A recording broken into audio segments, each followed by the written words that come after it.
As you all now know, my name is Melissa Remer. And what we're going to talk about tonight is how you can use your private insurance to get funding for OT, speech, ABA, and any other services that you're looking to have provided for your child. My background is really in insurance litigation, in bad faith insurance litigation more specifically. So basically what I do is I sue insurance companies. I also do lots and lots of appeals, which are, we'll talk about the different types a little bit later, but there's all different types of appeals that you can do directly to your insurance company, to the Department of Insurance, to the Department of Managed Healthcare, etc. And we help our clients with those types of appeals as well. So let's start. There are three main types of insurance policies that you might have. And I want to make sure, once we go through the three types, I want to make sure that each of you knows which type of insurance policy you have before we continue forward, because if you don't, the rest of it gets fairly confusing. So if you have any questions at that point, raise your hand and let me know. The first type of policy that you might have is an individual health insurance policy. So this is a separately purchased policy, and it's not part of an employee benefit plan. So if you get your insurance through your employer, this is not the type of policy that you have. This type of policy is subject to California law, which is contained both in case law and in the California Insurance Code. And health maintenance organizations, or HMOs as they're more commonly known, are governed by the Knox-Keene Act, which is contained in the California Health and Safety Code. So what do you do if you have an individual health insurance policy and your claims are denied? HMOs are regulated by the California Department of Managed Healthcare, or the DMHC, and an appeal can be made, but it's not mandatory prior to filing a bad faith lawsuit. The bad faith lawsuit gets filed in state court, okay? Insurance companies, meaning non-HMOs, are regulated by the California Department of Insurance. And once again, an appeal can be made, but it's not mandatory before filing a bad faith lawsuit in court. So even without making any type of appeal, a lawsuit can be brought directly in state court for breach of contract and or bad faith. So what is the definition of bad faith? It is defined as unreasonable conduct by the insurance company. So it's very vague, okay?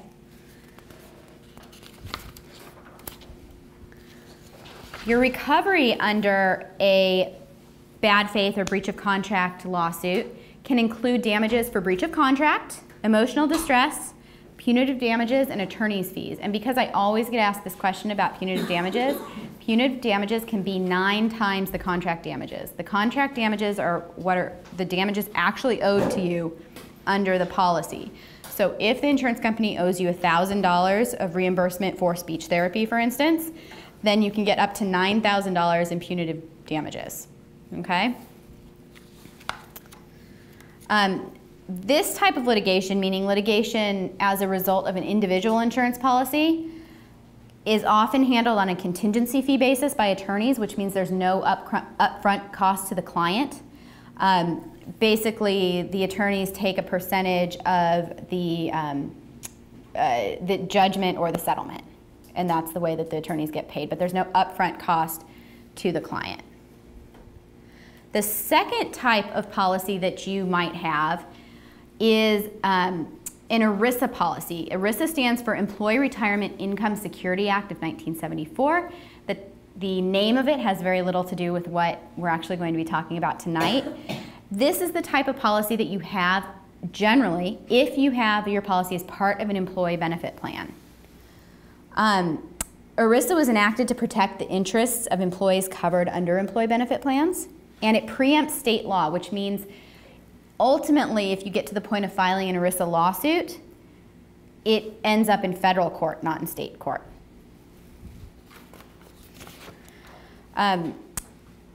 Government plans and church plans are exempt from ERISA.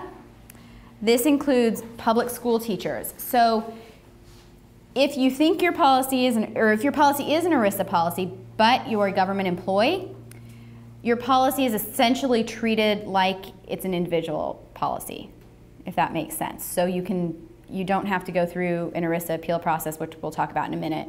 You can go straight to filing a lawsuit in court. ERISA remedies are limited to contractual damages and reasonable attorney's fees. So there's no punitive damages and there's no emotional distress damages. And a lawsuit has to be filed in order to recover attorney's fees. So you have to get to the point of a lawsuit in order to recover those attorney's fees.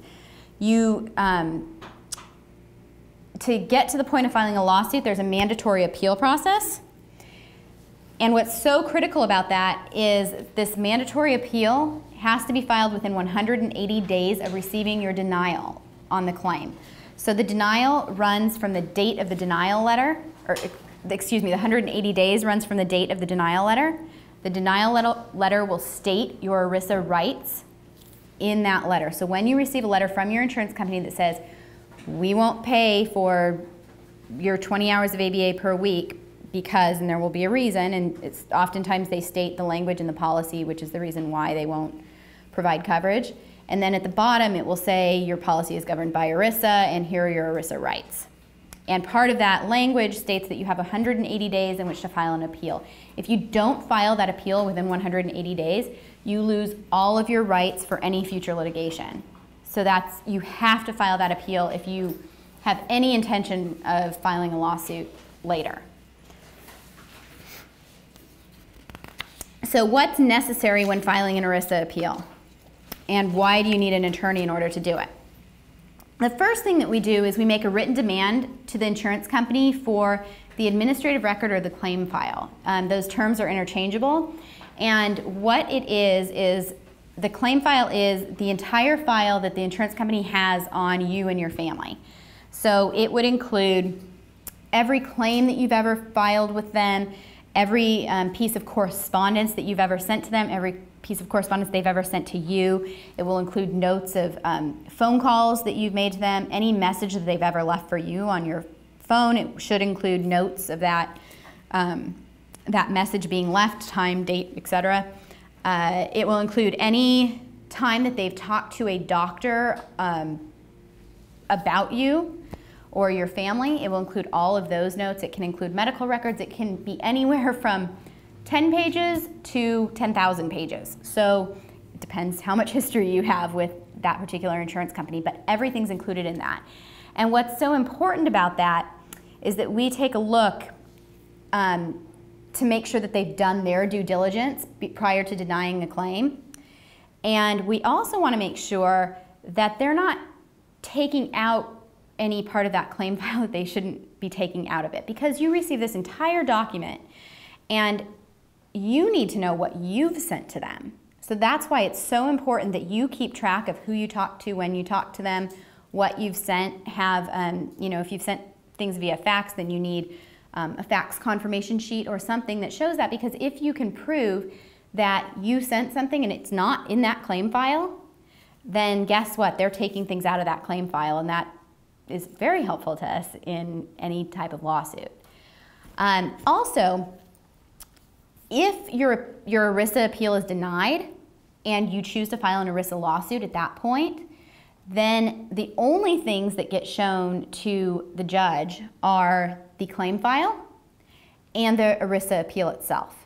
So that claim file is really important to get as soon as possible. The second thing that we do is we obtain letters, medical files, etc., in order to support the appeal. So oftentimes, I call them medical necessity letters, and often insurance companies deny your claims based on medical necessity. And when they do that, what we want is, in general, a medical doctor stating that whatever treatment you're looking to get coverage for, we have support of medical necessity from an MD. So that could be, if we're talking about ABA, oftentimes it's a pediatrician, it can be a psychiatrist. Psychologists often write the letters, but I personally feel that insurance companies pay more attention to letters that come from medical doctors, just because they don't necessarily know what ABA is, and you're not necessarily sending these claims or appeals, for that matter, to somebody who has a lot of knowledge of autism, autism spectrum disorders, you know, PDD, Asperger's, whatever it may be. They don't have a lot of knowledge of that necessarily. So they may not even know what ABA is, but a letter that comes from an MD may mean more to them than a letter that comes from a psychologist, even if the psychologist is the main, you know, medical person dealing with your child, okay? And we like to collect as many of those letters as possible, so if you have multiple treatment providers, more letters, the better. Now you have to be really careful what's in those letters because doctors often don't know what to write in those letters, and they don't, you don't want anything in there that could potentially hurt you, so oftentimes I like to make the letters very short and sweet.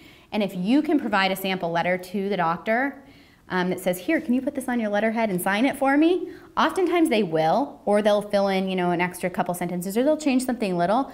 But if you kind of let them go on their own, it can come back to hurt you if you don't have somebody look at it who knows what they're looking for prior to sending it into your insurance company, because that will end up in your claim file and they will be able to use that against you if it contains something that you wouldn't want it to contain. For instance, the biggest thing is saying that ABA is for education purposes. In general, you don't want it to say that because they oftentimes insurance policies have exclusions for educational therapy. Okay?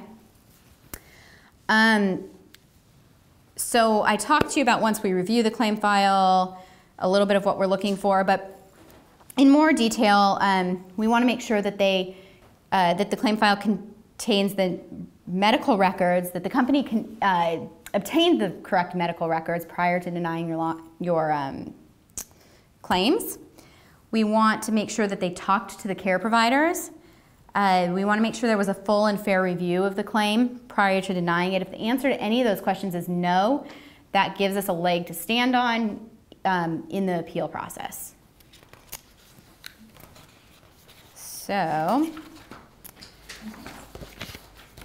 once we have those letters, we've reviewed the claim file, we've got all that information, we write your ERISA appeal. Now the appeal itself may only be 4 pages long, but then we attach all of those letters, we attach all kinds of documentation, we attach the claims that you filed, and all types of stuff. And generally when I send out ERISA appeals, we're talking about at least a couple inches of documentation that we're sending to the insurance company. Now this ERISA appeal actually goes directly to the insurance company. It does not go to a judge, it doesn't go to any court. It goes directly to the insurance company, to what they call a plan fiduciary, and that's just somebody at the insurance company. And that plan fiduciary sends it to the right people who make the determination about whether to deny that appeal or not. If the appeal is denied, you then have the right to file an ERISA lawsuit in court. And if you file in state court, it will be removed to federal court, or you can file it directly into federal court. So the most important thing to know is that you have 180 days in order to file that appeal. And if you don't file that appeal, then you lose all of your future rights to any litigation. And you want to make sure that that ERISA appeal contains everything that you need it to, because if you get to the point of filing an ERISA lawsuit, it is only the appeal itself and the claim file that is seen by a judge. And there's no jury, there's no discovery process. So generally, the only things that judge sees are the appeal and the claim file, okay? So that appeal is really, really important. I just talked about there's no hearing, there's no trial, there's no jury, state regulators aren't involved. We discussed all of this, so we will move on. We discussed that as well. The third type of policy is a self-funded policy. Does anybody here know that they have a self-funded policy? No, okay. I'll talk quickly about them then, but basically a self-funded policy means that your insurance policy, when you file claims, the claims are actually paid for by your company itself. They're not paid for by an insurance company. Those plans may be administered by an insurance company, but because they're not technically an insurance company, they don't have to